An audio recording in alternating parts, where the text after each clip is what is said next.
La visita di Hiroshima è stato uno dei momenti più forti del pellegrinaggio diocesano in Giappone. Il Memoriale della Pace, inserito nel patrimonio dell'umanità dall'UNESCO nel 1996, richiama la barbarie della guerra e la sofferenza profonda di un popolo.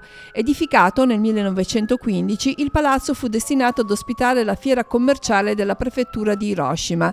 Il 6 agosto 1945 l'esplosione nucleare avvenne a pochissima distanza dalla struttura, che fu tra le poche che resistettero alla bomba. La costruzione è nello stesso stato in cui si trovava dopo l'attacco atomico e rappresenta un monito per l'eliminazione dell'arsenale nucleare e un simbolo di pace.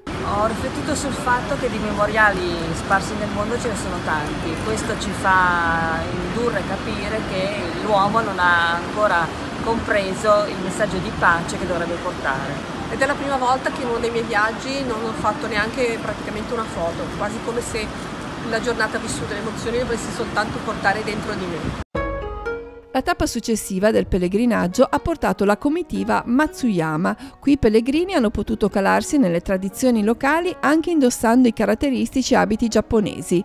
Il clima degli incontri vissuti nei giorni trascorsi sulla penisola nipponica è fortemente caratterizzato dall'accoglienza e gentilezza della popolazione locale. Stamattina che siamo partiti dal Ryokan, che è il tipico albergo giapponese, ci siamo trovati tutto lo staff al completo con il loro bellissimo vestito tipico che ci ha salutato, anche quando siamo arrivati ci ha accolto in maniera molto calorosa ed è stato chiaro che erano contenti di averci loro ospiti. Il modo di fare, non so se fa parte della loro cultura o se è qualcosa di innato dentro. Un sorriso spontaneo, uno sguardo accogliente e una stretta di mano.